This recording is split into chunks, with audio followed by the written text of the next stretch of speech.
Brew Strong is brought to you by Blickman Engineering, home of the top-tier brewing stand. Visit them online at blickmanengineering.com.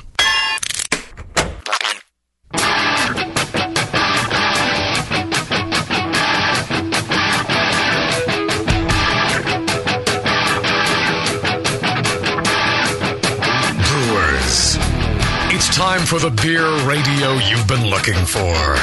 This is the show that dispels myths, tackles the toughest topics, and makes no apologies for geeking out on beer. Hosted by two guys that drink before they think. Jamil Zainasheff and John Palmer. This is Brew Strong.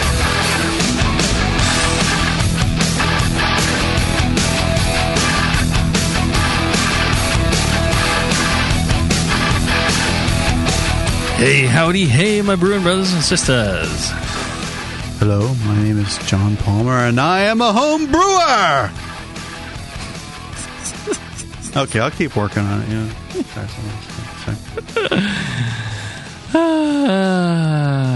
Good to see you, Jamil. See, I get you all fired up. That's what Plisse used to do to me during the show. You start slapping me around for a bit, get the blood flowing. Yep. Really did something, And let's see here, we're drinking a Midnight Sun Brewing Monk's Mistress. Yeah, which and is the fact that it's 11.5% has nothing to do with my improved attitude. Right, it's going to help the Q&A show. Yeah, Belgian style special dark ale they call it. It's big. It's Midnight Sun. They win the San Francisco Barley Wine Festival. Multiple times with their barley wine, so they know they're big beers. Well, and they have their own festival up there in Alaska, too. Yeah, the Barley Wine Festival, yeah. And every time I've had one of their beers, I've really enjoyed it, even the ones that aren't barley wine. So I've never seen this one down here in our area. I saw it on the shelf down at City Beer there in San Francisco, and I just thought, I haven't had a bad experience yet, so I'll give it a shot. I thought you said, so we were going to do a road trip up to Alaska, the Barley Wine Festival. You got the RV. Let's do it. Yeah. Is that heat working, that thing? Yeah. I think it's in February, though, isn't it? It is, and I've been wanting to go to it for years. Sully goes every year and invites me, come on, you got to go. And I just, for some reason, I can never make it. We ought to put that on the list, Jamil. Yeah, there you go. It'd be fun. I think we could go. We just need an invite. Somebody to help defray the costs. That's the thing now, yeah. Yeah, back when I was a big software mogul, it didn't matter so much. But now... Right. Yeah, if you can help put gas in the car, that helps me out. You'll do just about anything. That's right. If I need to... that's what we're all about here at the Brewing Network. Whatever we need to do to, whatever tricks we need to do to... make ends meet. Yeah. Make ends meet. That's why I work with so many Johns. Johns all over the place. I got my John Palmer. I got my good friend John Tull. I've got my great sponsor John Blickman, BlickmanEngineering.com. Blickman with two N's. Go check it out. John Blickman is paying for the show, so you don't have to. And we got another sponsor. And you want to make sure you get to Blickman Engineering. Send them an email. Tell them you appreciate that they sponsor the show and take care of us. So we can bring this fine programming to you. Yes. And John is real interested in meeting up with home brewers and giving back, and we got a great promotion going. Yep, we do. Where me and two Johns will come out, and in this case, it's going to be a John Palmer and a John Blickman. If you buy a Blickman top tier system between now and January 31st of 2011. You get entered in a drawing, and the winner is going to have the three of us come out to your location, and we will brew with you on your Blickman top tier system. Right. We can we can help you set it up, or you can set up ahead time, and we'll just help you brew on it. But we will come out to your place. Should be a great time. I think we come out. You and Blickman can put it together. You and Blickman can help brew. I will drink beer, look pretty. I will offer advice. For advice, yeah. Backseat brewing kind of thing. Yeah, my advice would be, my drink's empty. I need another, please. So I'm looking forward to that. That is going to be a blast. The three of us, one location. Oh, you'll have a grand old time. So if you've been thinking about buying a Blickman top tier system, purchase that bad boy now and get yourself in on this. The get number, yourself an early Christmas present. Right. And I think the odds of winning are going to be far better than the lottery. That's for sure. And the prize is far better. What do you want? $300 million or Palmer, Blickman, and myself to come out and visit? Really? Is there any question of that? Oh, don't ruin it for me. Oh, sorry. So check out BlickmanEngineering.com. And another of my favorite Johns that I'm working with now is John Preston, Grain and Grape, out in Australia. Yeah, check it out. Grain and Grape, grain and is spelled out, grainandgrape.com.au, out near Melbourne. If you're in Melbourne area, swing on by. It's a beautiful shop. Lots of great stuff on hand. Good selection. Very knowledgeable people, and they also sell mail order, so you can get to their website, check that out, and send John some email. Tell him he's one of my favorite Johns, and he is a really nice guy. Appreciate him sponsoring the show. Yeah, just tell him that you appreciate it. And while you're there, buy some stuff. Really, it's not going to hurt you. You can use it. You can use it for brewing. Trust me. Good stuff there, and quality ingredients. Good guy, quality ingredients, and he deserves our support. So I think we got this yeast book done. Chris White, myself. It's a nice book. Reads really well. Yeah, you read the whole thing. You went through it, and your comments were, "Gee, Chris should have done it by himself." Wasn't that your first comment? I don't think I said that. But no, it's very well written. A real presentable style. Addressing common questions. As you're reading through a topic, you start thinking to yourself, well, what about this? And it's the next paragraph. So I mean, you and Chris did a great job of presenting, yeast knowledge, technical help. And the thing I like about it is, Chris and I both agreed at the beginning, it should be more of a practical guide, not like, yeast theory for, PhDs to, discuss all the cutting edge stuff, but rather, all right, give to me in a practical application, how do I do this? How do I, work with yeast? How do I make the most of my yeast? How do I make selections of yeast? How do I, set up a lab? How do I, what tests do I do? What are the steps for tests? I've heard of, viability testing. How do I do it?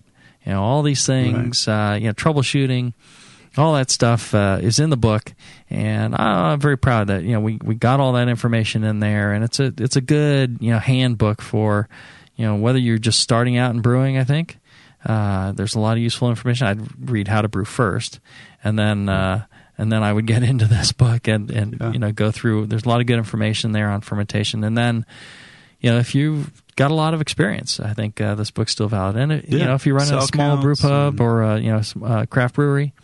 There's a lot of information in there, and setting up a moderate lab to do a lot of the testing. We have testing for breweries in there, and a lot of stuff. We cover both the small craft brewer and the home brewer in both. Whether it's propagation or starters and all that. Yeah, the Brewers Association is taking that view or that direction with these books, is that making it both accessible to the home brewer. But applicable to the craft brewer and the professional brewer, making sure that you've got the depth of the information there, right, if somebody needs it. Well, but at the same time, making it readily accessible. And the funny thing was, like on our Brewing Classic Styles, they presented this to home brewers, and they wanted it extract based, and the number of pro brewers that bought that book is actually pretty surprising. They all got they pick up a copy. Just so they have, idea of, they'll be brewing their own, but, they, want some guidance on, all right, what's an award-winning recipe in this kind of style? What works well? What are the keys to the style? So that's what we do with Brewing Class Styles, but they didn't, sell it to the pro brewers. They sold it to home brewers, but pro brewers, they pick this stuff up too. Now, I don't know if I'm leaking something I shouldn't be leaking. No, don't be looking down for fluid leaking on my chair. I'm talking about your water book. You got a water book you've been working on. Colin Kaminsky and I are working on a water book, and it's not due for a publication for a couple of years yet. But yeah, it's the Brewers Association is looking, yeast, water, malt, hops, making a treatise on each of these subjects that, like I said, is accessible to homebrewers and yet applicable to professional brewers. One that bridges the both areas. So yeah, we're working on that. Cool. I think that'll be a good one. And I'm sure with you and Colin together, either the book will be 1,200 pages, or it will be. It's sure to cover everything you need to know about. Should water. Be comprehensive, but yeah, we're going to keep it practical. Practical. Focus on the practical. Yeah, something the application you can read of one knowledge. sitting in the bathroom. Yeah. Well, the question I always have about these books, the water book, and I had it, you were talking about how it's kind of for everybody, the yeast book. But I did, and I mean this from a serious perspective. You guys know how I am, and I can be technical when necessary if it helps me get to a good beer. But otherwise, I'm not so interested. Right. And so, and it's one of the reasons I've said this a lot of times why I love How to Brew, because I can just kind of thumb through for the basics, or on the time I'm having trouble, or the pretty pictures, if I'm having trouble, or if I have a topic on the show I really need to know about, I can. It's in depth. So I was curious about this from the yeast book. Can a guy like me, because yeast, that really is beyond my scope. When I get into yeast, I really get confused. And so, is it something that I can get into also, or is it, or am I too basic? I really think so. And especially there's sections on things like starters and fermentation temperatures, high gravity brewing, things like that, where I think it gives you a good understanding without getting into too much of the biology of the yeast. We tried to avoid any biology of the yeast section. We felt like we got to have at least some of the basics. And you can actually skip over that, or just kind of quickly skim through it, and then get into the more of the how you do it. But it really is a practical approach. So I think there's a lot of useful information for everybody. And I dislike books that try and teach you absolutely everything about something, because it's impossible to learn everything about yeast. So a quick history, a quick biology lesson, and then into the practicals. So, but I even really like when it's both, and that's kind of what I mean, because there are times when I do need to go, and that's why I love How to Brew. So. Thanks. I guess I just was hoping that the yeast book would do the same. I mean, I just started using the damn yeast calculator. The two very well. For heaven's sake. See, and you used it on your clone example of Mirror Pond. Right. And you brew it. So I just like books like that can be at least span as much as possible. So, all right, good. I'm glad to hear that, Jimmy. Yeah. Well, and all these books, you can pick them up in the Brewing Network store. You go to thebrewingnetwork.com/store.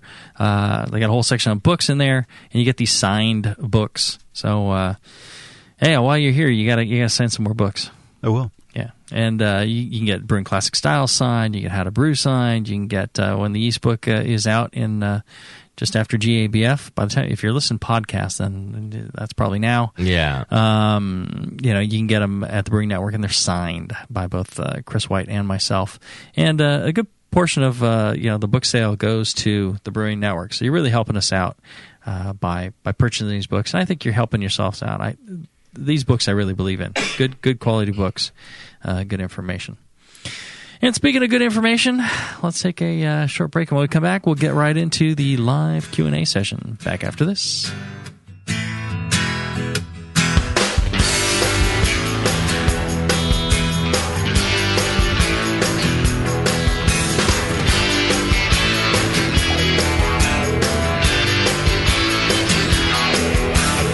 Brew right. Brew smart. Brew strong. This is Brew Strong.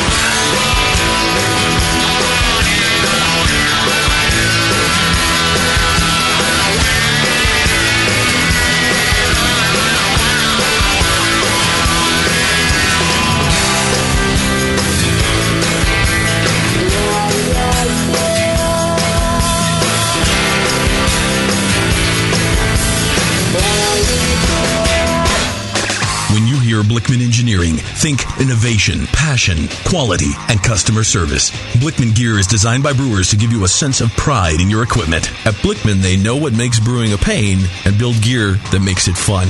Like the intuitive beer gun, a completely different approach to filling bottles. The Therminator Wort Chiller, a new take on a plate chiller that's sized for flow, performance, and the high groundwater temps homebrewers face every day. The Brewmometer, a brilliant weldless thermometer design with brewing parameters right on the dial. The Autosparge, ultimate simplicity for preventing an overflow or running your mash tun dry. And much more, like the modular top-tier brewing stand, conical fermenters, and their Boilermaker brew pots. With more cutting-edge equipment coming soon, keep up with the latest from Blickman at BlickmanEngineering.com and stay on the cutting edge. Whether I'm making me dry stout or rebuilding me kegs, I head to the heart of dear Dublin for me homebrewing supplies. You head all the way back to Emerald Isle just for a wee batch of grain or a bit of keg tubing? No, you moronic waste of liver. Dublin, California. I go to Hoptech. For 30 years, Hoptech in Dublin, California has been supplying homebrewers with malt extract, fresh grains, hops, spices and sugars, hop oils and extracts, and much more. Hoptech is one of the first homebrew supply shops on the internet and is proud to offer award-winning beer kits, both online and in their store. Mention the BN Army for a 10% discount off your order. The store is open every day except Wednesday, or shop online at hoptech.com anytime. Hoptech is run by passionate, award-winning brewers who live, love, and travel for beer and bring their experience to the store for you. If you don't want to visit Dublin, just call toll-free 800-DRY-HOPS or go to hoptech.com. Visit Hoptech today in Dublin, California and at hoptech.com. Nico, listen, our lawyers said that we had to do this for 1 hour, and after this, we don't have to talk to each other for 3 more months to the next meeting. Kids, come on, let's get out of here. I'm supposed to have more lines. I'm the professional.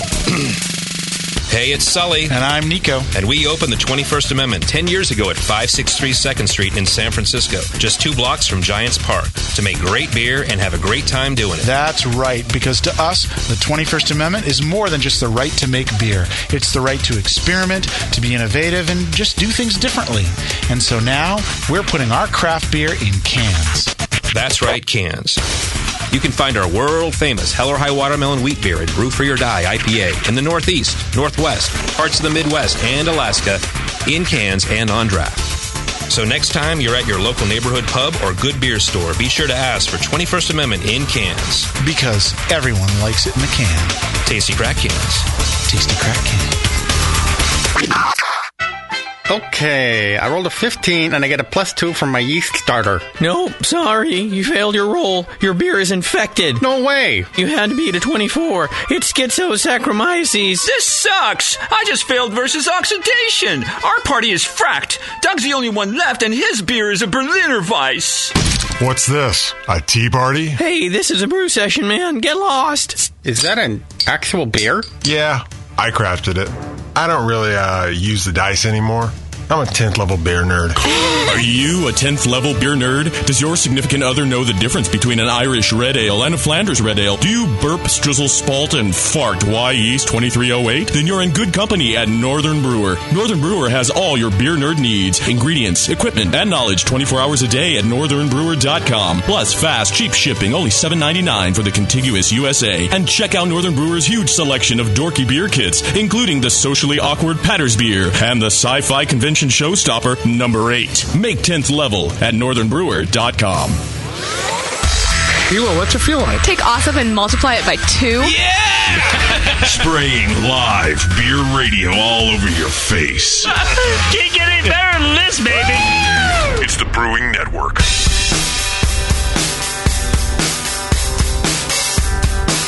Back to your hosts, Jamil Zainasheff and John Palmer. Putting the testicles in technical. This is Brew Strong.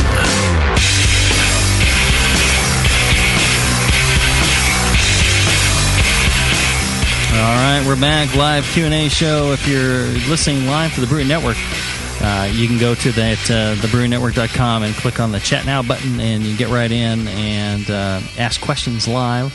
Or you can... we're going to open up the phone lines, and if you want to call in at 1-888-401-BEER or 2337. 1-888-401-2337. We'll take those live on the air, unscreened. So don't be a jerk off. Have a brewing question or a bill collector, yeah, or a owner of a limo service that you vomited in. Yeah, that's fine. And we'll get those on the air, and we'll answer them. Yep. We'll have some Sounds fun. good to me. Yep. I mean, back in the day, we didn't because you have questions about Justin. We can answer them. Yeah. No, we can't. Oh, okay. We can't answer those. I mean, we can answer them on the surface, but deep down, we really don't know the reason for a lot of this stuff. Yeah, that's true. Yeah. All right. We'll speculate with the best of them. That's right. So we got our first question. All right. SoCal Brewer in the chat today says he was cleaning out his beer fridge and found some Y yeast, Fat Tire, and Pac-Man yeast. Manufactured, let's see, the Fat Tire was December of 2007 and the Pac-Man was March of 2008. Mm-hmm. How long is too long to see if these are still viable? They were in his fridge, keep in mind. Right. So chances are there's still some viable cells in there. The thing is, you worry about, mutation, things like that in storage. This is one of the reasons why they store yeast at minus 80°C is that it slows down the rate of mutation drastically. The warmer it is, the more the rate of mutation. So that's one of the problems there. But what I would do is just go ahead and pop them and see if they swell up over the course of a week. And it's always possible that there may be some bacteria in there, and that's doing it. But that's pretty rare. Generally, it's the yeast, and those few cells will grow and get going. And then take the product of that and put it in, about a liter of 1020 wort, about 5 Plato, and try growing it up in there, see what happens. And then, from there, you can go into a standard, 1035 to 1040, 9 to 10 Plato wort and grow it up from there. The thing to be very careful about when you're messing with these kinds of things is sanitation, because you have so few yeast cells and it's going to take so long for it to grow. You really need to be careful that you're not going to end up growing up a lot of bacteria. So be very diligent about sanitation. And also, mutation, things like that. When you get to a certain point where you think the yeast is going well and you're growing enough yeast and it seems clean, make yourself a test beer, just a couple of liters, something like that. Grow it up. Just use extract and grow it up and see what it tastes like. And if it tastes okay, then your yeast is probably okay. And then you can go from there. But again, with all these steps, with all this handling, with all this slow growth, the chances for contamination can be a real problem. But you should be able to recover the yeast from it. What warning signs would you look for when you taste, for it not to be okay? Right. Sourness, any sort of medicinal or plastic or Band-Aid. High phenolics,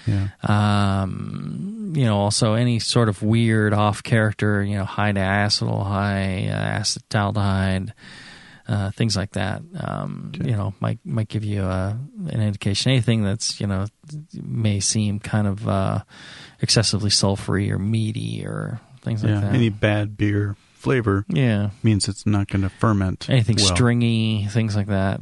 You see any ropiness forming, things like that. Could be an issue as well. All right. More yeast questions. Good thing that book's coming out. This listener says, I'm wanting... Go buy the book. See, every time Javil comes out with a book, he stops answering questions on the shows. Right. All right. I'm wanting to harvest my lager yeast, he says. And on the yeast washing episode, you stress the importance of getting yeast from all layers. Early flock, settlers, and late. Mm-hmm. So does this mean that to harvest my lager yeast, I should wash from the primary and store, then wash from my lagering and store, and then combine the two into a starter?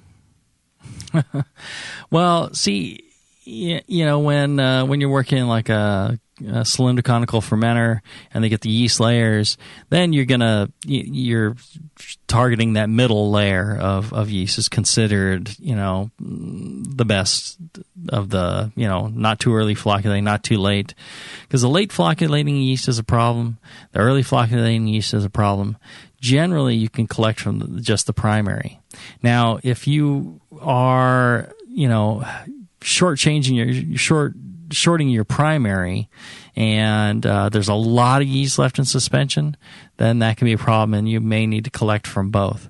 But if you leave the beer in the primary until it drops clear, and the beer seems fairly bright, then you've got all the yeast that you need. The ones that are still staying there after that point, you may not actually need those. Those are the ones that are really very non-flocculent, and if you start harvesting and repitching those, you can end up with a real dusty beer where the yeast don't flocculate at all. Chris White, when I was starting out, he was telling me that the lager yeasts, when people do that, where all the primary yeast is tossed, and then the secondary, they collect that off after like a month. They get another fine layer, and they start repitching that. He said the very next repitch, you can end up with a yeast that's so dusty it never flocks, and your beer is just murky, and you never get rid of it. So that yeast generally you can toss. Sounds good. Okay. Wood is in the chat room. Wood! Yeah. Now, he wants to know exactly how do you use gelatin. A friend of his, another home brewer, said poured him a beer, and he used gelatin in it, and Andy thought that it was filtered. It was so clear.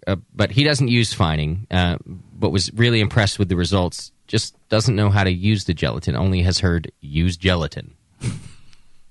So what do you think, guys? Well, you mix up the gelatin. It knocks unflavored. Right. Yeah, you need to dissolve it in a warm enough water. Generally, you can boil the water and then cool it down a little bit, and then add your gelatin until it dissolves. You don't want to go too hot. No. But it's like, 100, 110, warm to the touch. It'll be on the package. Yeah. And then you just gently pour it in, stir it in. Right. And let it settle. That's, as far as I know, that's all you have to do. It's pretty simple stuff. I don't like that you're calling Andy stupid. Andy, you're stupid. That was my intention. Okay. Where's Kim when you need her? She's in there, too. She just didn't have any intelligent questions. See, and she knows when to keep her mouth shut. Unlike Andy. No, I guess gelatin is just, it's fairly foolproof.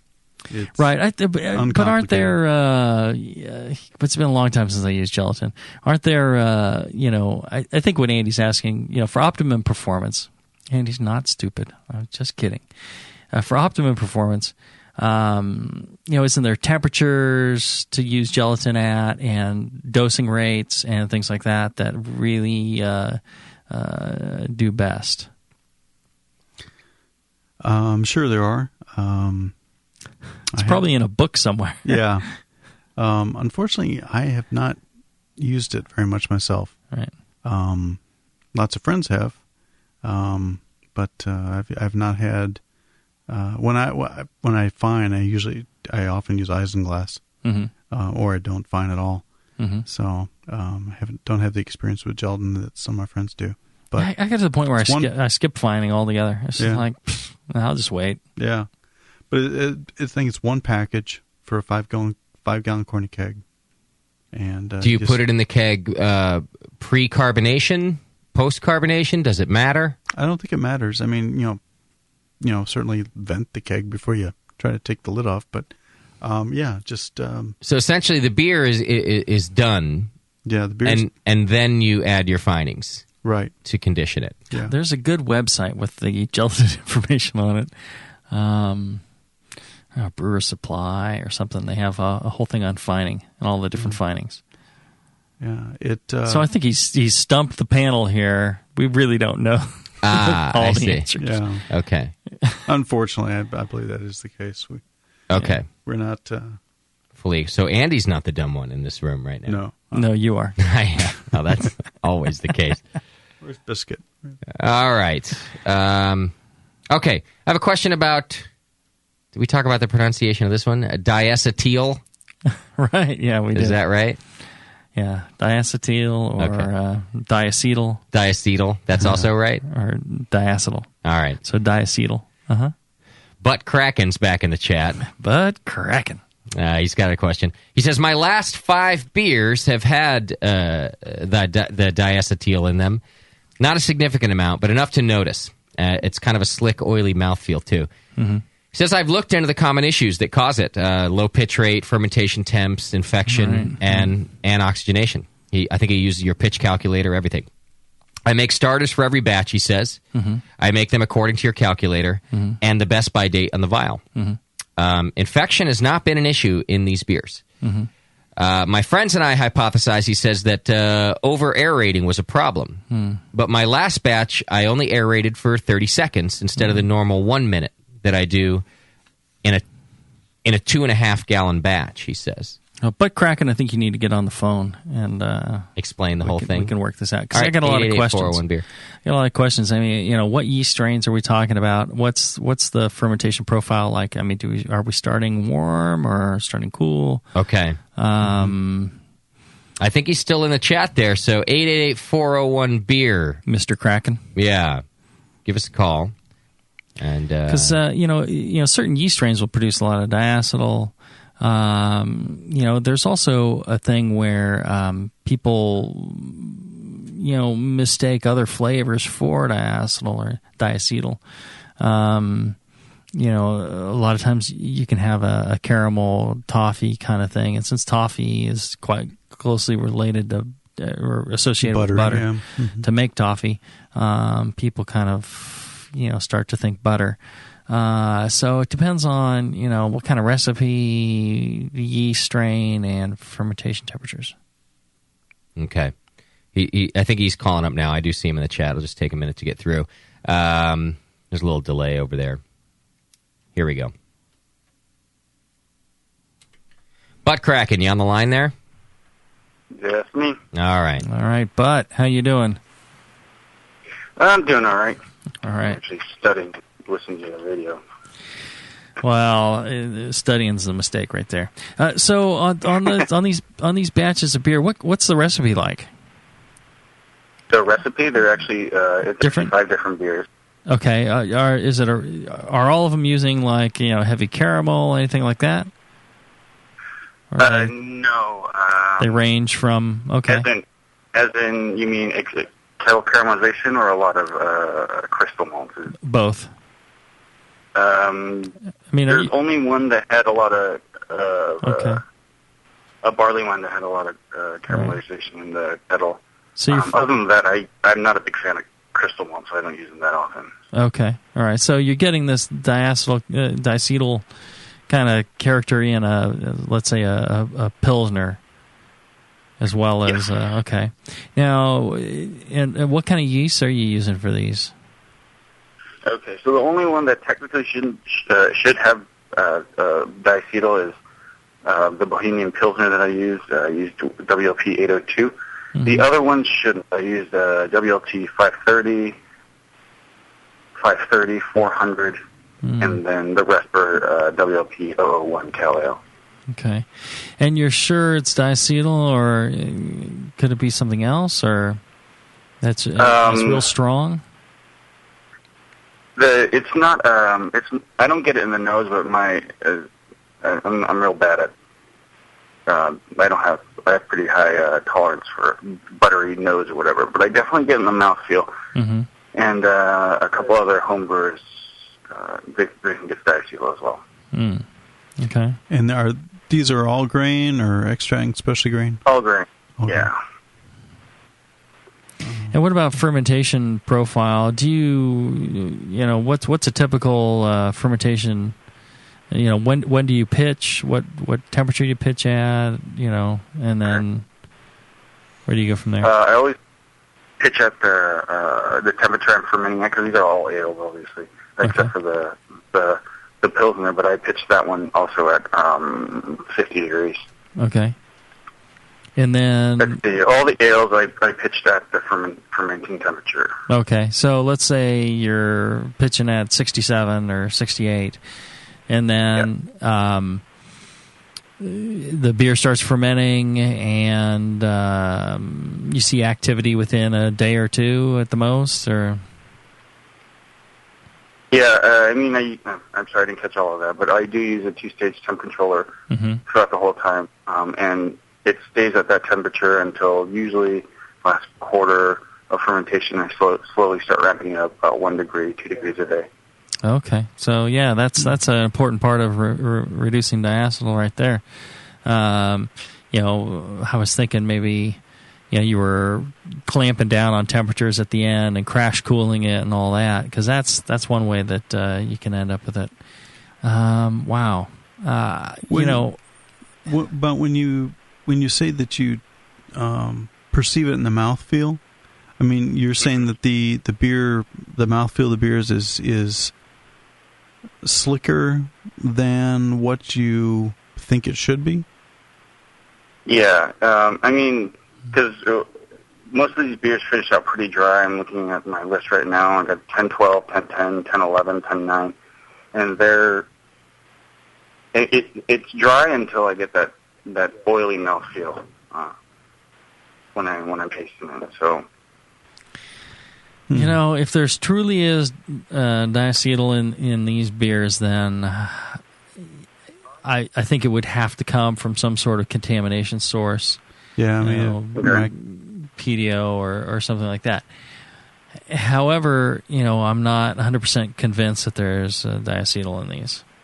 Mm-hmm. Okay. So, something then. I don't know. Where are you located? I'm Southern California. Would you be able to get beer to John or myself? John's down in near Pomona. Yeah. Glendale. Or ship some up to me. I'm up near Sacramento. Yeah, that'd be fine. A couple of these I've already finished drinking, so okay. I can send over whatever I have left. Yeah, or next time you feel like you got a beer that's exhibiting this, if you can send it to us, email us. Mm-hmm. And and we'll figure it out. I mean, one way or another, we'll get to the bottom of this. But yeah, it sounds like you're doing everything right. So that leaves us at a dead point where we gotta taste the beer now. Yeah, I mean, a bacterial infection could be the source of the diacetyl, or it could be. I'm kind of wondering, depending on your mash temperatures and so on, maybe you're just maybe a high mash temp and you're getting a more dextrinous mouthfeel than what you. But you said your finishing gravities are. Are you using any weird grains or anything that not common to the brew shop? No, everything I buy is for more beer. So okay, and it's because sometimes people use weird kind of specialty grains. I got a good friend in Southern California, Chad Stevens, who. He likes experimenting with all sorts of different grains, and some of them are oily, and he's quite the clever experimenter. But I was wondering if he's doing something like this. Okay, I don't think we can solve it for you today, but if you don't mind getting us some beer, we can taste that and see if we can figure it out, and we'll keep working with you on it. Yeah. Okay. Well, I'll definitely try to be more scrupulous about my sanitation, but I figured it was pretty good as it was, but yeah, well, check your tubes, hoses. Well, and one thing, does it get worse over time? Actually, no, because I had at least one of them. I still have. I made a 5-gallon batch out of it. It had it before, and it got better over time until the hops dropped out, and then I started tasting more diacetyl out of it. So, see, I wonder if we're talking maybe kind of an oxidation character of some of the malt compounds that kind of takes on a real weird kind of sweet flavor, or oxidation can also increase the level of diacetyl as well. So watch oxygen pickup. That might be another thing. Yeah. So yeah, okay. But it doesn't sound like it'd be sanitation. If it's not getting worse, then sanitation's not the issue. Right. Yeah, it's not getting worse, but you never know.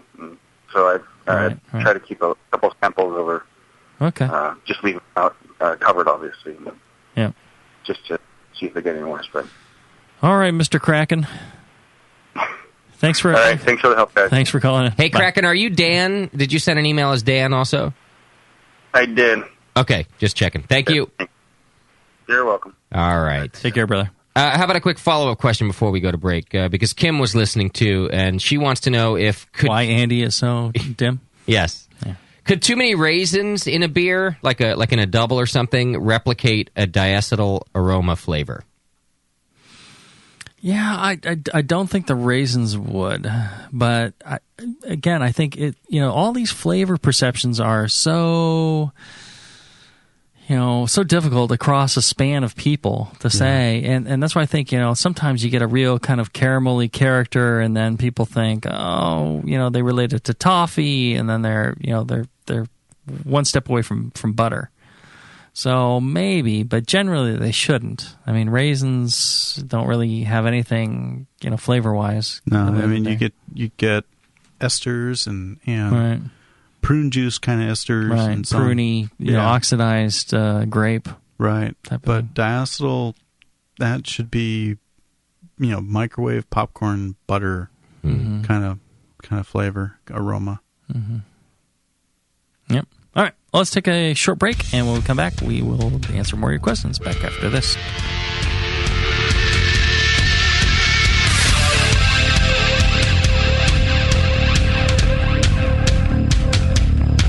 Keep your carboy cap on. This is Brew Strong. We'll be right back.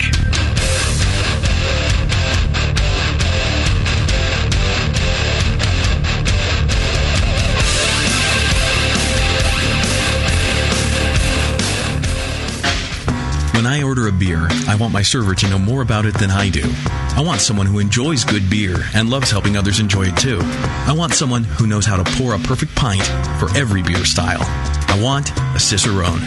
The Cicerone Certification Program is creating the type of people who help you enjoy great beer. Home brewers and craft beer lovers know beer is more flavorful and complex than ever, and it takes some serious knowledge to store and serve beer right. Cicerones know beer. There are 3 levels in the Cicerone program: Certified Beer Server, Certified Cicerone, and Master Cicerone. Cicerones are truly the sommeliers of beer. The best beer locations have a Certified Cicerone on staff.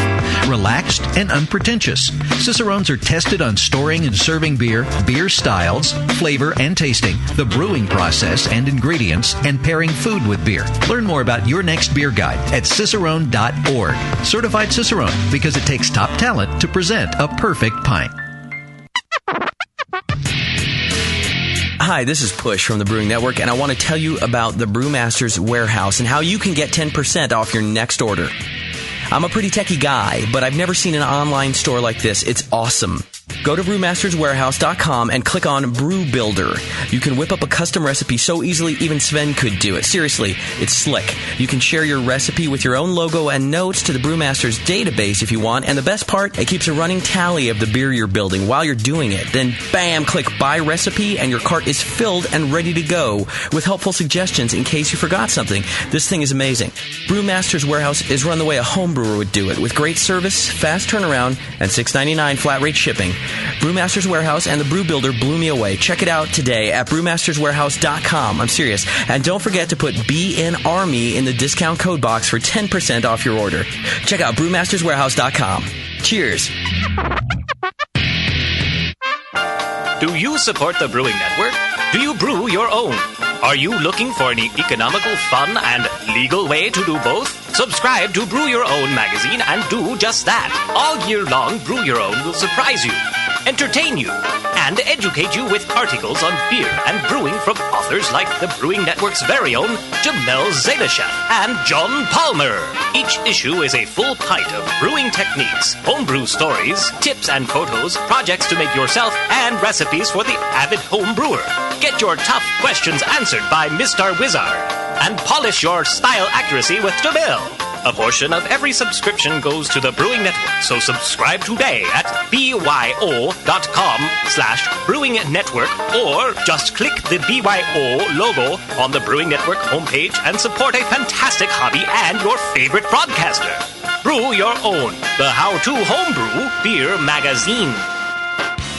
This September, More Beer is proud to introduce you to JP. My name is Jason Petros, and I'm the More Beer brand manager. Award-winning homebrewer and brand manager for More Beer. I've been working for More Beer and homebrewing for 13 years. The thing I like best about working at More Beer is being able to bring new products to homebrewers across our social network and being able to interact with them in a more casual way. JP is cutting you some awesome deals this month. My 5 favorite things to brew with right now is my 1550 tippy dump system. Second is the wort chiller recirculation arm. I really enjoy being able to do a whirlpool at the end of the boil. Third, French oak cubes. I really enjoy using French oak cubes in my beer for aging 6 months, 8 months. It comes out fantastic. Next is my own personal oak-aged, dry-nibbed oatmeal stout. It's probably my favorite beer to drink that I currently brew. And the last one is Renko Digital Temperature Controller 2-stage. I really enjoy using that, of course, with my temperature-controlled conical fermenter, so I can control both the heat and the cooling cycles at the same time. All of JP's favorite brewing items are on sale this month only, and only at More Beer. You're listening to the Brewing Network. Back to the beer guys that make other beer guys look like wine guys. Brew strong.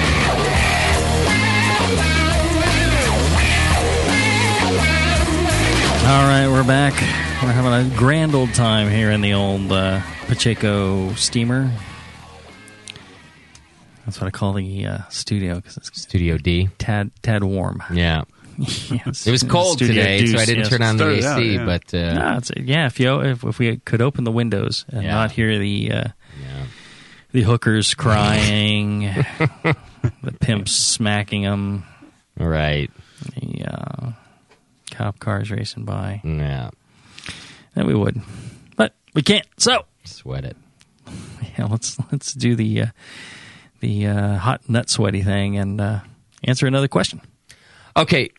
Before I get to the next question, let me announce, Brew Bastard asked a good question earlier. So, Brew Bastard, I see you in the chat room still. You're not answering me via text. Call us up if you're listening, 888-401-BEER. You had a good question earlier about brewing classic styles and a recipe that you're doing. So, if you want to call and ask us, 888-401-BEER.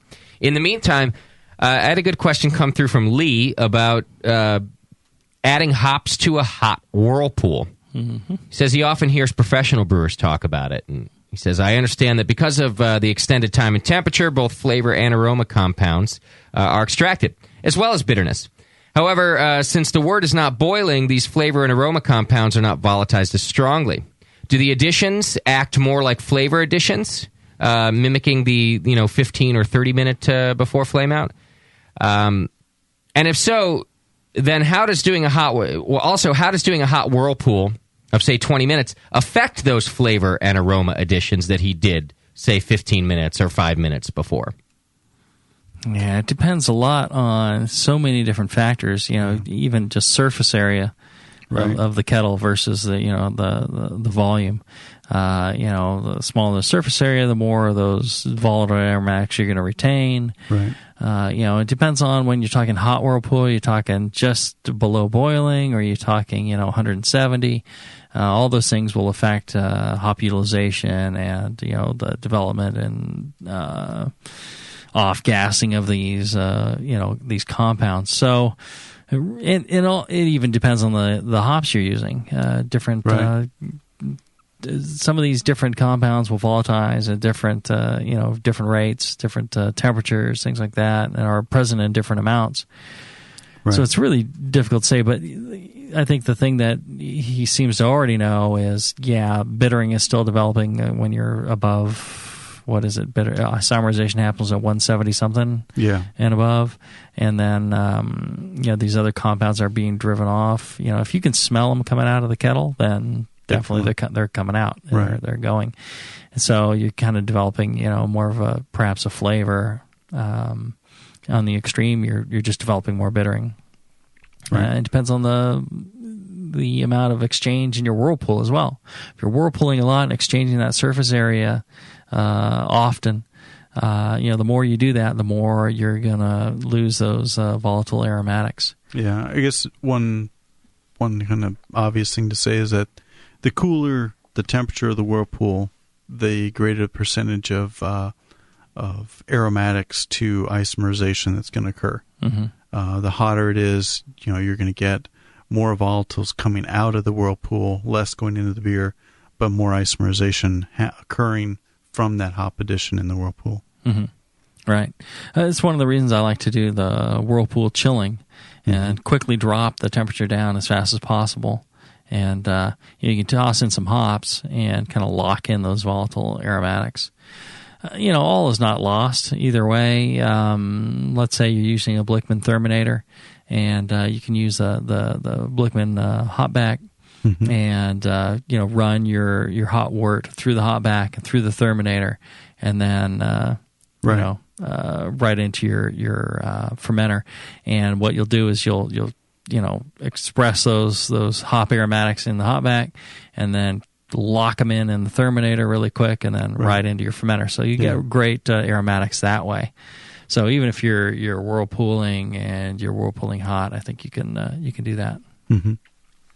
Yeah, the hopback and plate chiller, that's a pretty short dwell time at warm temperatures. So you're going to get a minimum of isomerization and a maximum of aromatics that way. Mm-hmm. Versus an open whirlpool, such as professional brewers use, where there's, it's hotter longer. There's a lot more work going through that group of hops in the whirlpool, and so they're getting a fair amount of isomerization in that hop. Right. Okay. Thanks.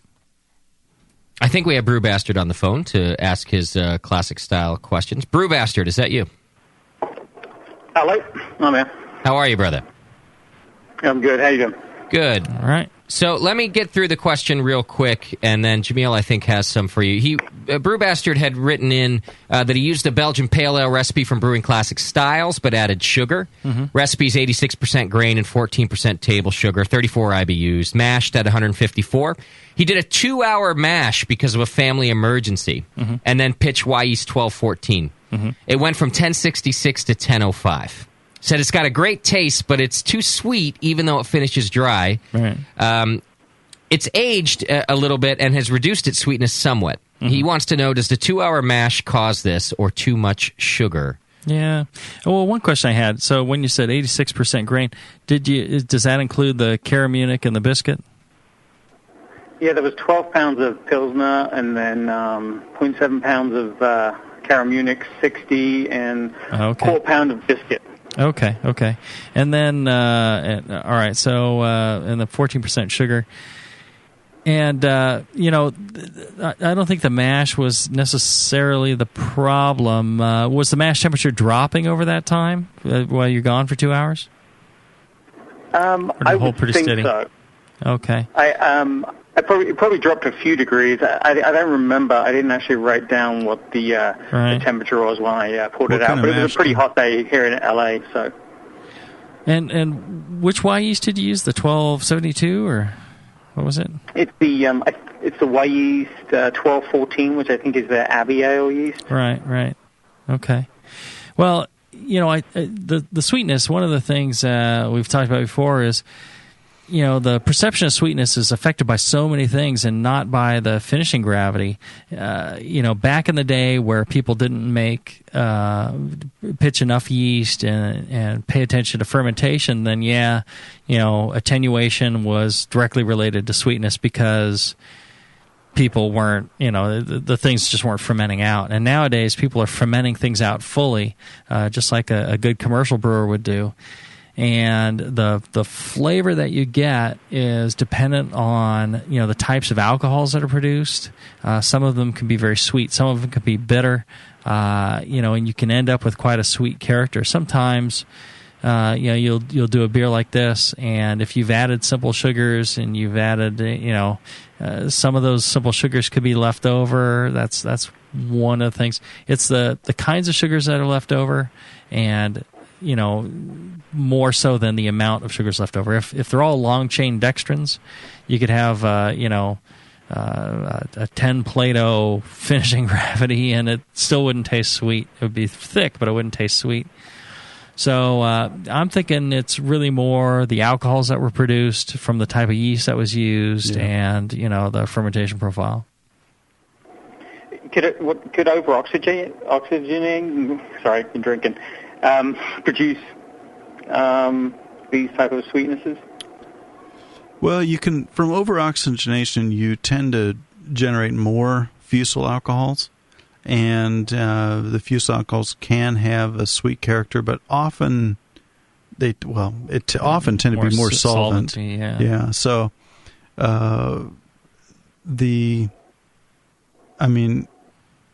what was the OG again? 1060? 66. Yes. So you're getting a fair amount of alcohol sweetness out of that beer. Yeah. Especially finishing down 5, I believe. Yeah. Mm-hmm. So the alcohol sweetness could be a factor in what you're tasting. I doubt it's fusel, so I doubt over oxygenation was an issue. Well, and he also said that the sweetness is starting to reduce a little bit over time, which that makes me think residual sugar.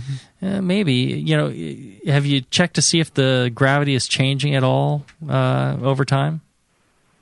No, it's kegged. Yeah. Well, you might pour yourself a bit and degas it. Make sure you get all the CO2 out of it, and then check to see if the gravity is changing at all. If it is, then there were still some sweet sugars in there that were causing that. If not, then I think those alcohols that are causing the sweetness are maybe oxidizing, and they're becoming more perhaps fruity. Esterification is happening to those alcohols, and they're changing character. So that might be the case. You could take a glass out of the keg and do a forced fermentation on it with some more yeast and see if you can get it to ferment any further. Yeah, probably not. But if it's changed, since the sweetness has changed, I'd wonder if it's also dropped maybe another point or two. But I would think it's very, very slightly though. Yeah, not much. Well, see, and a little bit more, so it's a little bit drinkable. That could be perception. What you ate earlier in the day, type of thing. Mood, phases of the moon. Who knows? I would think it's alcohol related. I think it's the types of alcohols that you just got from fermentation from that yeast. So if I brew it again, maybe less sugar and less, caramunic or something? Yeah, if you wanted to stick with that yeast. Yeah. Lower mash temp, maybe. Lower? Higher? It's 154 to start with. Yeah, I would back off on the sugar a little bit. Yeah. And, maybe... I would just back off on the sugar bit. It's already, thank you. And I think you'd be all right. And just, try and, you might try a different fermentation profile. That'll make a definite difference in, the sweetness, the character of it. So maybe ferment a little cooler to start and see if that does it. Yeah, I pitched what did I pitch at? 66. A few days later, 68, and then it went up to about 70. So that shouldn't be too bad. Good few weeks. Yeah. To get down that low. That should be fine. Yeah, I still think it's alcohols, or maybe try a different yeast strain.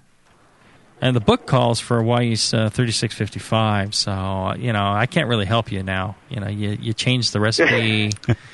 You're pretty much screwed. Next time, I added sugar and a different yeast. That's right. That's not even the same recipe. That's right. You're excommunicated. Don't be messing with the recipes. No, I think I would maybe cut the sugar back to maybe 10%, and maybe you start at 64 and go up from there, and you get a different character in the beer. Okay, I'll try that. Yeah, I had no real choice with the yeast, just because this is the only Belgian yeast the store was carrying. So. Sure. Nothing wrong with that. It gives a nice flavor, but maybe it's the yeast that's just kicking up that kind of super sweetness. Yeah, some of them, tend to have a sweeter character than others. And again, it's kind of the alcohols and the esters and things that they produce. Yeah, I made the same beer, exactly out of brewing classic styles, but with the same yeast with no sugar, and it produced like a great beer. And I just wanted to kind of give it a little bit more alcohol flavor in there. And well, one thing you might try is ferment out the beer normally. Do the beer, and then towards the end of fermentation, when you're starting to raise the temperature, add your simple sugars then, and let it finish out those. And I bet you get a much different character, and it won't have this problem. So that's a good idea. All right, great. All right, thanks for your help. Sure. Cheers. All right, thank you for the call too. All right. Do you have any more questions, or should we take another short break and then wrap this up? Yeah, I've got a couple more questions. I think we could break and still get them in. Okay, let's take a short break. Back after this.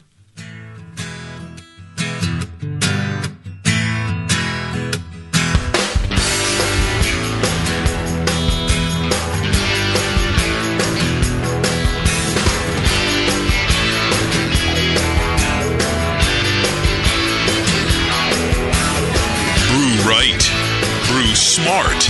Brew strong. This is Brew Strong.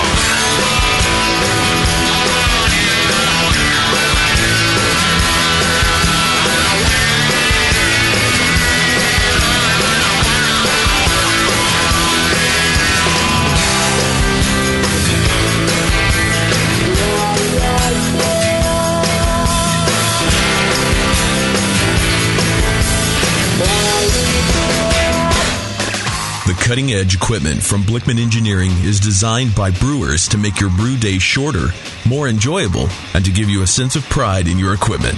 At Blickman, they know what makes brewing a pain and build gear that makes it fun. Like the intuitive beer gun, a completely different approach to filling bottles. The Therminator Wort Chiller, a new take on a plate chiller that's sized for flow, performance, and the high groundwater temps homebrewers face every day. The Brewmometer, a brilliant weldless thermometer design with brewing parameters right on the dial. The Autosparge, ultimate simplicity for preventing an overflow or running your mash tun dry. And much more, like the modular top-tier brewing stand, conical fermenters, and their Boilermaker brew pots. With more cutting-edge equipment coming soon, keep up with the latest from Blickman at BlickmanEngineering.com and stay on the cutting edge.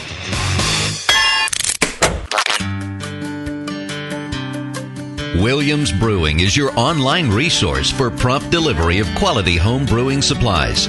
Since 1979, Williams Brewing has offered the finest equipment and freshest ingredients and the best customer service in the business. Cut hours off your brewing sessions by using one of our 11 varieties of famous Williams malt extract. Our Williams Belgian Pale Extract is mashed with pure Belgian two-row malt and a small percentage of Belgian wheat malt for an authentic Belgian character you just can't get from other extracts. Or check out our unique fermenters, 2.5-gallon kegs, paintball tank-based draft beer equipment, bottling aids, and much more. We even have our own line of precision hydrometers.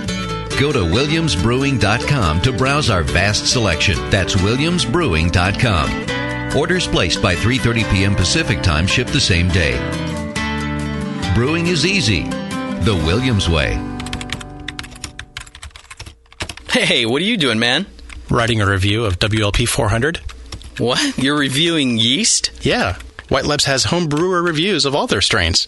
Are you new to these interwebs? Check it out. That's awesome.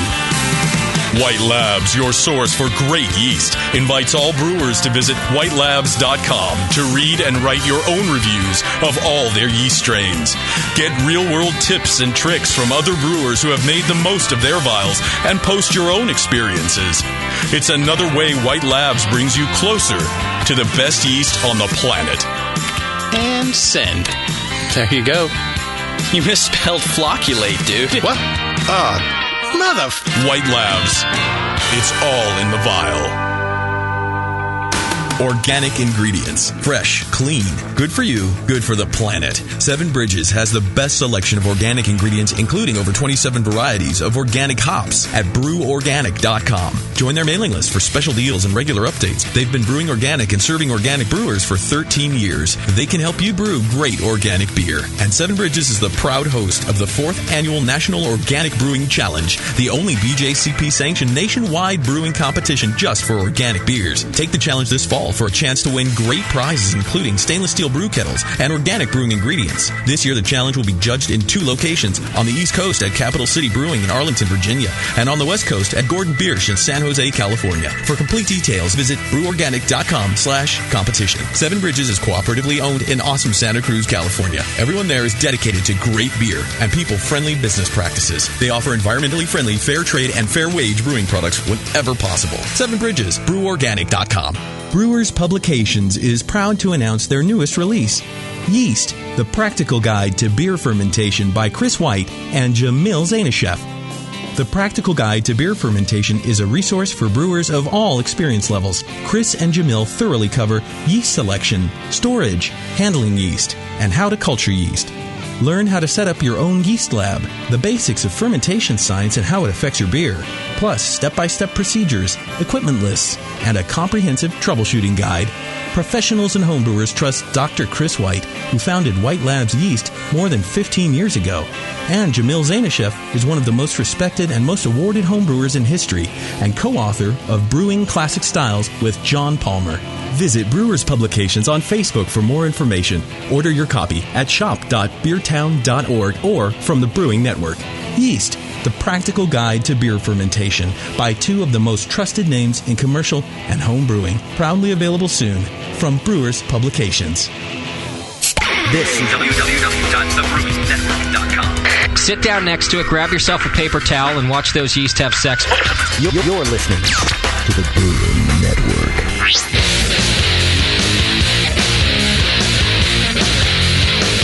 Back to the 2 guys that know how to turn beer into beer. This is Brew Strong.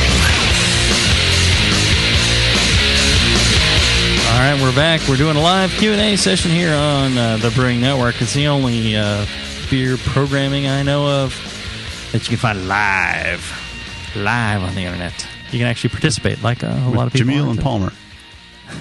Well, that makes it even more exclusive, doesn't it? That's right. Yes. All right, but the Brewing Network, we do all these shows live. And that's one of the great things about the Brewing Network. That way you don't have to edit them and whatever crap goes out over the air. It's fine. Okay, next question. All right, yeah, we'll try to get through a couple more. And those of you asking questions, you can email them ahead of time to brewstrong@thebrewingnetwork.com or feedback@thebrewingnetwork.com, either one of them. If you want to do it during the show, make sure you enter the chat room and give us your questions there, because once the show starts, we're not doing email, we're doing live. Alonzo wrote in his question. He says, I have a Johnson controller and a heat wrap, but I can only ferment as cold as ambient temperatures. So my temps are stable, but I can only go as low as my basement, which is about 76 F during the summer. Mm-hmm. So his question is, do you have any style recommendations where the beer can start and end in the high 70s to mid 80s without tasting wienery and gross? I like this question because a lot of people ask about what equipment to upgrade to. Mm-hmm. Yeah, he apparently can't upgrade. So there's the pecker style, yes. Right. So any styles is an that'll important component, right? 76. Wow, that is, and I assume he's not able to chill his wort below 76. Boy, that's too warm for any style that I know of. Yeah, I don't know of any style that can start that warm. Even like the Hefeweizen or the Belgian Pales, anything like that. No. Wow. Because you want to start lower and then rise. I mean, you could try Saison. Get yourself a fridge. For God's sakes, man. Break down and get a fridge. For beer's sake. For beer's sake. Dude. Okay. That's a tough one. Yeah. All right. Yeah, too bad. Yeah, when it comes to fermentation control like that, I mean, I built myself an air-conditioned box with a $100 air conditioning unit. It works. Yeah, I had to do some tweaks on it to cut out the little thermostat and the override on it. But I hook that up to the Johnson or Ronco controller. Works great. But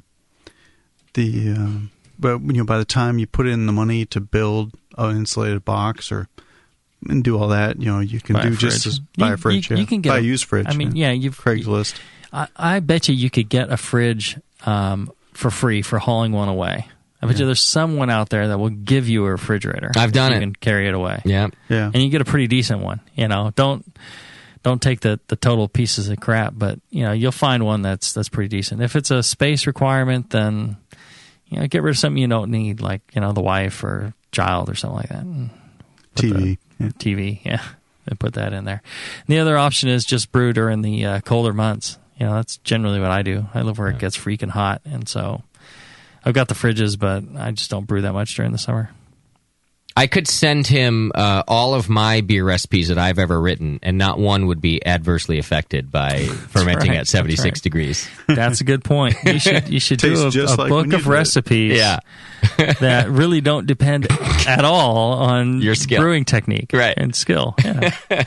It's a great idea. Yeah, and you could know that not one of them would be worse than the recipe I gave you. Right. You'd always have success. This could be a big seller. It's like the everybody wins in Little League. Right. For brewers. Yes. All right, I think we have a caller. Caller, you're on the air. This is Alonzo. Okay. I am not liking the response I'm getting, so I thought I'd call and clarify. All right, what else, Alonzo? Okay, so the point is not so that I can do one beer in a fridge. Okay, I can get a fridge, they're $50. I want to do 3 beers, and I don't want to have 3 fridges.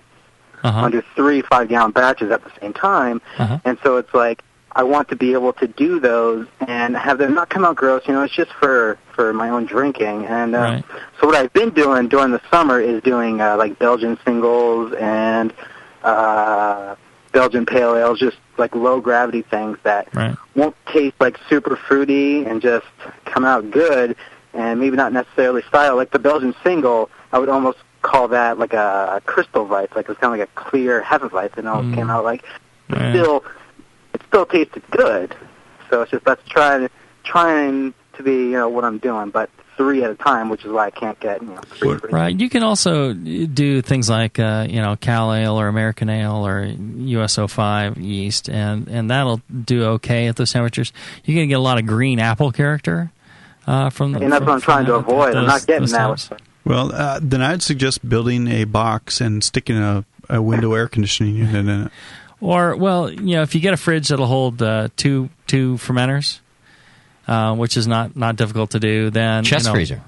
I've got a fridge that it's also got a freezer on it, so I can use the freezer portion for like making the wife happy.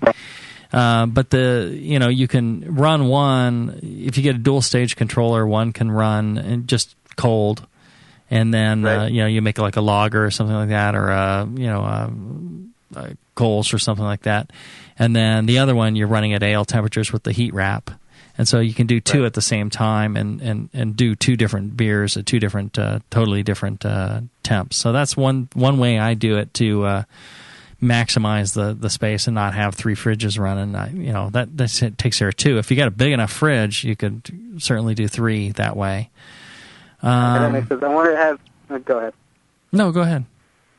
I'm wondering if anybody has actually tried starting a beer that hot. And it's controlled. It's with the digital controller, so it's not getting too cold at night where the heat will drop and under attenuate. So I wonder if anyone's tried that, because that certainly helps.